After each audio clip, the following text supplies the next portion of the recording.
장희여가 적은 나의 중국 현대사에 보면 그녀가 만난 마지막 귀족에 대한 내용이 나옵니다. 강유회라는 분이 있는데요. 1898년 개혁운동의 지도자였습니다.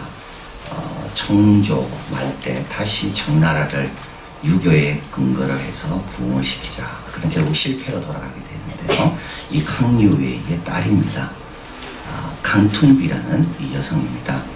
미국으로 유학해서 하버드와 캘리포니아 대학에서 수학한 정말 1890년, 1900년 초에 엘리트 여성입니다. 이제 그 여성을 만나서 이 장희여라는 이 작가가 마지막 귀족은 이 사람이구나. 이제 이런 내용입니다. 그는 이렇게 하는데 요즘 신문을 펼치면 귀족이란 글자를 쉽게 볼 수가 있다. 세습귀족인 부여층을 말하고 동방귀족, 이건 아시아에 손꼽히는 부유층을 말하고 넥타이 귀족, 이건 고급 화이트 칼라를 이야기하고 단신 귀족, 물질적 풍요를 누리는 독신주의자들을 말하고 골드카드 귀족, 고액 거래하는 은행 고객 등 각종 귀족이 차고 넘친다. 그러나 이 캉퉁비 모녀를 알게 되면서 정말 귀족이 무엇인지 비로소 느끼고 깨달을 수 있었다. 실리를 위해서 명성을 바꾸지 않고 삶 또한 화려한 옷과 차를 소유하는 사치와는 거리가 먼 사람, 이 사람이 진짜 귀족이라는 겁니다. 밖으로 하늘과 땅을 다스리려 노력하는 공산주의와는 정반대로 안으로 자성과 자율과 극기를 추구하는 사람, 정말 귀족이 무엇인지 느끼게 하는 자가 이 강퉁비다. 오늘 본문 8절에 하루는 엘리사가 수넴에 이르렀더니 거기 한 귀한 여인을 만납니다. 한 귀한 여인. 이 수넴이라는 곳은 그렇게 좋은 동네는 아닙니다. 거기에 그 엔돌에 신접한 여인을 사울이 불러내잖아요. 이 엔돌이 바로 이 수넴 근처입니다. 또 그리고 이 수넴에는 길보아산 근처이기 때문에 사울이 마지막으로 전사한 곳이 바로 이 수넴입니다. 수넴하고 떠오르면 그렇게 좋은 것이 없는, 그러나 이 마을에 한 귀한 여성이 살고 있다. 이 여인이 귀한 것은 부자라서 귀한 게 아닙니다. 남편이 사랑을 많이 해줘서 그래서 귀한 게 아닙니다. 왜 성경은 이 여인을 귀한 여인이라고 말하는가? 첫째, 이 여인은 영적입니다. 9절, 여인이 그 남편에게 이르되 항상 우리 일을 지나가는 이 사람은 하나님의 거룩한 사람인 줄 내가 아노니. 신령한 일은요, 신령한 것으로만 분별이 됩니다. 모나리자 그림을 제대로 판단하는 사람은요, 그림에 대해서 많이 아는 사람이 그 그림을 제대로 판단하는 겁니다. 신령한 것을 판단한다는 말은 뭡니까? 신령하다는 말입니다. 고린도전서 1장 14절, 너무나도 중요한 말씀이에요. 같이 한번 읽어봅니다. 육에 속한 사람은 하나님의 성령의 일을 받지 않으니 저희에게는 미련하게 보이며 또 깨닫지 못하나니 이런 일은 영적으로야 분별함이니라. 여러분, 기도가 어떻게 보입니까? 신령한 사람은 기도는 다릅니다. 말씀이 어떻게 보입니까? 신령한 사람은 다릅니다. 교회가 어떻게 보입니까? 신령한 사람은 다릅니다. 육적인 사람은요, 미련하게 보이죠. 어리석게 보이죠. 왜 예수님 오셨을 때 사람들이 예수님을 배척했을까요? 예수님 말씀합니다. 요한복음 8장 40절, 하나님께 속한 자는 하나님 말씀을 듣나니 너희가 듣지 아니하면 하나님께 속하지 아니하였습니까? 예수님의 문제가 있는 게 아니고요, 내가 지금 어떤 상태인가가 더 중요한 겁니다. 말씀이 안 들릴 때 나를 먼저 점검해야 돼요. 예수님이 와서 말한다고 듣는 게 아닙니다. 예수님께 속하지 않았기 때문에 안 들린다고요. 그러나 예수님에 속한 사람은 세리도 창기도 들리는 겁니다. 요한복음 5장 예수님 말씀합니다. 너희가 서로 영광을 취하고 유일하신 하나님께로부터는 영광을 구하지 않으니 어찌 나를 믿을 수 있느냐. 세속적인 사람이죠. 예수님을 믿을 수가 없어. 자기 영광에만 관심이 있는데 이 여인이 어떻게 엘리사는 거룩한 자인 줄 알아봤습니까? 본인이 영적이기 때문에 그런 겁니다. 자기 집을 그렇게 왔다 갔다 하는데도 못 알아보는 사람 못 알아보는데 이 여인은 알아봤습니다. 하나님의 거룩하신 자구나. 귀한 사람이 이런 사람이에요. 두 번째로 이 여인은 적극적입니다. 8절 같이 읽습니다. 저를 권건하여 음식을 먹게 한 거로 엘리사가 그곳을 지날 때마다 음식을 먹이러 그리로 들어갔더라. 이 여인은 엘리사가 부탁한 게 아니죠. 다른 사람이 야 네가 좀 해라 그런 것도 아닙니다. 이 여인은 참 주도적이고 적극적입니다. 사르밧 과부는 좀 다릅니다. 사르밧 과부는 엘리야가 네가 남은 거 하나 그 만들어서 나를 섬겨라 그리고 먹어라 그랬거든요. 그런데 둘 다요. 둘 다 경우가 다르기 때문에 우리가 이렇게 똑같이 판단하면 안 됩니다. 이 수넴 여인은 주도적으로 할 수 있는 여건이 되죠. 사르밧 과부는요. 할 수 있는 여건이 안 됩니다. 그런 경우는요. 순종하는 겁니다. 이런 경우는요. 할 수 있는데도 안 하면 안 됩니다. 남편이 협조적인데도 교회 봉사자가 안 합니까? 그거 안 되는 거죠. 아이들 다 키웠는데도 교회를 위해서 시간 안 됩니까? 그거 아주 잘못된 거죠. 사르밧이 아니라고요. 사르밧은 하고 싶어도 못하는 거예요. 근데 수넴 여인은요. 남편도 적극적이고 집도 부유하고 그런데 자기 혼자 먹고 있습니까? 대접받고 난 다음에 대접하는 거는요. 그건 가품이라고 말합니다. 대접받기 전에 하는 것은 그건 섬김이라고 말합니다. 이 여인은요. 이게 섬기는 거예요. 대접받기 전에 대접하는 거예요. 본인이 생각해서 결정하는 거예요. 누가 부탁해서 하는 게 아니라 이런 사람이 귀한 사람인 거예요. 오리를 가자 하면 생각해보고 심리까지 가주는 거예요. 사리만 가는 게 아닙니다. 삼리만 가는 게 아닙니다. 오리를 가자 하면 나는 더 할 수 있으니까 더 하는 게 이 여인이에요. 주저하고 소극적이고 망설이고 그게 아닙니다. 귀한 사람은 영적이고 귀한 사람은 적극적입니다. 또 이 여인은 세심하게 표현합니다. 10절에 보면 청컨대 우리가 그를 위하여 작은 방을 담위에 만들고 이 담위에 만든다는 말은 경치가 좋은 데를 전망 좋은 쪽에 이제 엘리사를 위해서 방을 만들어 주는 겁니다. 그리고 방만 만들지 않고 침상, 책상, 의자, 촛대 여기 다 이렇게 적어놓은 이유가 있을 것 같아요. 그냥 방만 만들어서 섬기겠다 이래도 되는데 거기에다가 하나하나 4가지를 다 침상도 만들고 촛대도 만들고 의자도 만들고 책상도 만들고 그래서 엘리사가 이 광경을 다 보면 너무 감동이 됩니다. 그래서 엘리사는 이렇게 말해요. 주밀하도다. 주밀하다는 말은 세심하게 배려하는 영적이고 적극적이라서요. 무리하면 안 됩니다. 사람은 무리하지 않는다 그랬습니다. 내가 아무리 하고 싶고 내가 아무리 의도가 좋아도 무리하면 안 됩니다. 이 여인은 주밀합니다. 세심하게 배려합니다. 이 문구의 모험에 보면 문구, 여기 지금 책상, 의자, 촛대 이런 게 문구 아닙니까?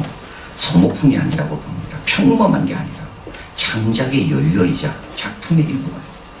예술가들에게는 창조의 영감의 도구가 되는 게 문구, 공부하고 일하고 살아가는 사람에게는 일상의 무기가 되는 것이 문구고 그래서 만년필에 대한 이야기가 나옵니다. 10세기에 이슬람의 지도자 칼리프가 펜을 좀 쓰고 싶은데 자꾸 찍었으니까 불편하거든요. 그래서 이 잉크를 좀 보관하는 걸 한번 만들어봐라. 그래서 만년필이 나왔대요. 그래서 만년필은 잉크를 품고 있습니다. 그러다 쓸 때만 잉크가 나오죠. 그래서 그걸 본 한 역사학자가 뭐라 기록했는가 하면 이 만년필을 통해서 좀 배워라. 만년필은 아무데나 안 흘린다.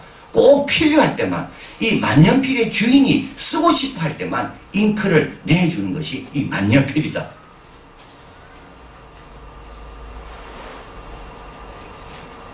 저자는 말합니다. 이 문구의 모험을 적은 저자가. 문구를 산다는 말은 뭔가? 여러분, 문구점에 그냥 가지 않잖아요. 더 나은 사람이 되겠다는 뜻이거든요. 자, 그렇습니다. 이제부터 내가 기록을 좀 해야 되겠다. 그래서 다이어리 사러 문구에 가는 겁니다. 내가 좀 글을 적어봐야겠다. 그래서 연필 사러 문구에 가는 겁니다. 아, 나는 좀 뭔가 좀 오가나이서 좀 잘 좀 정리해야 되겠다. 그래서 어디로 갑니까? 문구점으로 갑니다. 문구점으로 가는 사람은요, 다 뭔가 긍정적인 것을 하기 위해서 문구점으로 가지, 그냥 가지 않습니다. 문구는 우리에게 그런 특별한 뜻이 있다는 겁니다. 엘리사가 이 방에 딱 들어갔을 때 책상을 보면 어떤 마음 가질까요? 아, 하나님께서 더 열심히 묵상하라고 책상을 주셨구나. 의자를 보면요, 아, 하나님께서 내가 좀 편하게 앉아서 하라고 의자를 주셨구나. 침상을 볼 때요, 아, 하나님께서 피곤하면 쉬는 걸 또 원하시는구나. 이게 다 누구의 손으로 이루어집니까? 이 여인의 손으로 이루어집니다. 충분히 하게 하셔야 돼요. 이런 사람은 늘 앞서갑니다. 자, 그래서 이런 여성을 가리켜서 영적이고 적극적이고 주밀한 여성을 잠언 31장 10절 같이 읽어봅니다.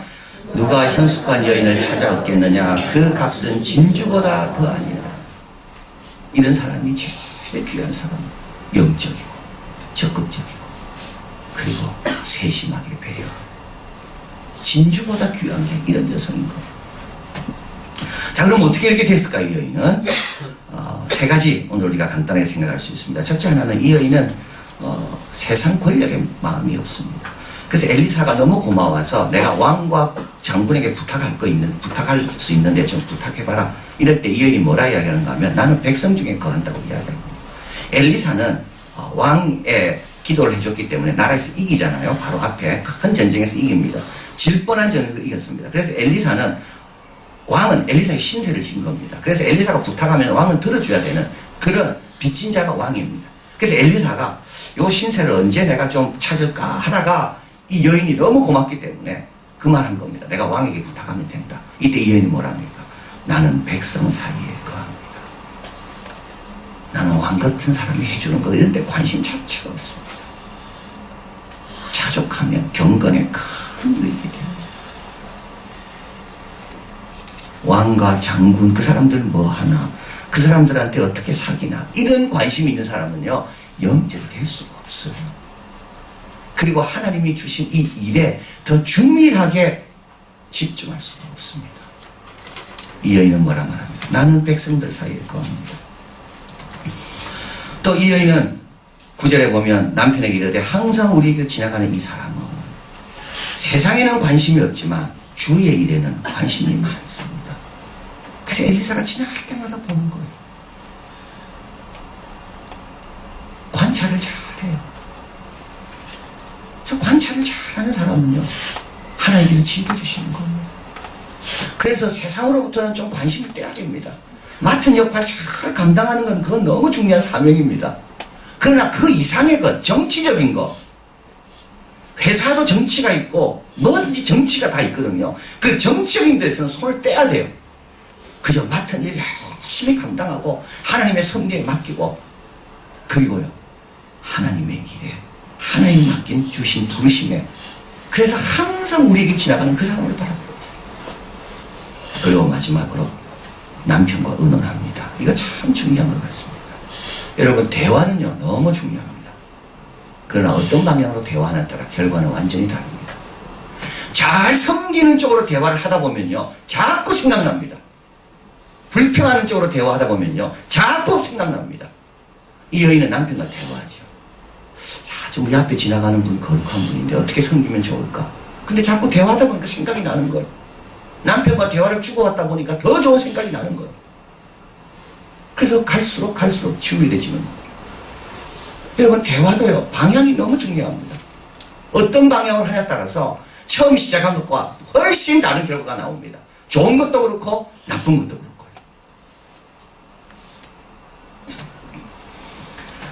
자, 그래서 그녀는 영적이 될 수가 있었습니다. 좋은 방향으로 대화를 계속 하니까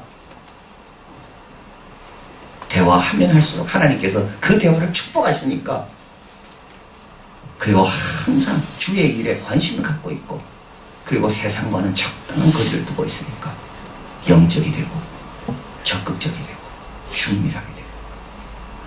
자, 그래서 그녀는 뭘 받았을까요?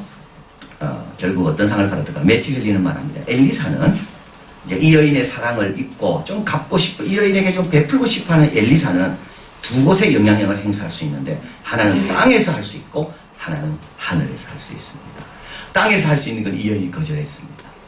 나는 왕과 장군이 주는 거나 필요 없다고. 그러나 하늘에서 줄 수 있는 것을 엘리사는 주는 겁니다. 그게 뭡니까? 아들을 낳는 겁니다. 마태복음 10장 41절 읽어봅니다. 선지자 이름으로 선지자를 영접하는 자는 선지자의 상을 받을 것이요, 의인의 이름으로 의인을 영접하는 자는 의인의 상을 받을 것이요. 마태복음 5장 12절, 하늘에서 너희 상이 크니라. 여러분, 땅의 거 바라지 마십시오. 하나님의 일에 더 집중하시고, 그 일을 내가 중밀하게 하도록 더 관심을 갖고, 대화를 해도 긍정적으로 대화하십시오. 그러면 영적 지각이 계속 개발됩니다. 그리고 자신감도 생기고 확신도 생기고. 그러면 왕과 장군이 주는 것보다 엘리사를 통하여 하늘에서 주는 게 더 귀한 상을 받는 거예요. 아들은요, 왕이 줄 수가 없어요. 아들과 생명은 하나님만이 주시는 겁니다. 죽은 자를 부활로 받는 겁니다. 기도하겠습니다. 사랑하는 하나님, 감사합니다. 참, 오늘도 이렇게 새벽에 나오고 또 귀한 찬양으로 영광 돌리고 또 자녀들과 함께 나오고, 하나님, 저희들도 우리는 이 땅 이 백성 가운데 거합니다.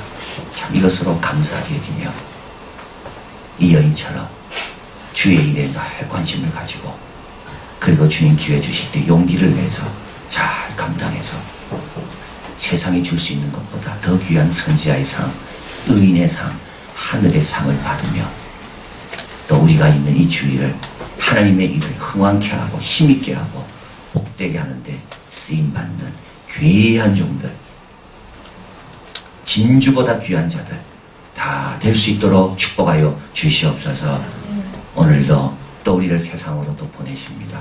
잘 섬기라고, 맡은 역할 잘 감당하라고, 우리의 마음을 높은 데 두지 말고 주님께서 주신 이 현장, 이 땅에 두며 열심히 맡은 역할 잘 감당하고, 특별히 우리 수능을 준비하는 우리 아이들, 하나님께서 오늘도 도와주시사 잘 감당하고 잘 관찰해서 주님이 숨겨놓은 보화들을 발견하고, 또 진보가 있고 발전이 있는 안전하고 건강하고 평안한 또 하루가 되게 도와 주시옵소서. 해외에 있고 군대에 있는 우리 자녀들 오늘도 다 기억하여 주시고, 그들이 어디에 있든지 길보아 산 근처 신접한 여인 엔돌이 있는 그곳에 있다 할지라도 수냄 여인처럼 영적이고 신령한 것을 분별하고, 그리고 남이 부탁하더라도 더 열심히 감당하고, 그리고 늘 주밀하게 잘 관찰하고 살피고 도와서 귀하다는 칭찬받는 우리 자녀들 다 되게 도와 주시옵소서. 예수 그리스도 이름으로 기도하옵나이다.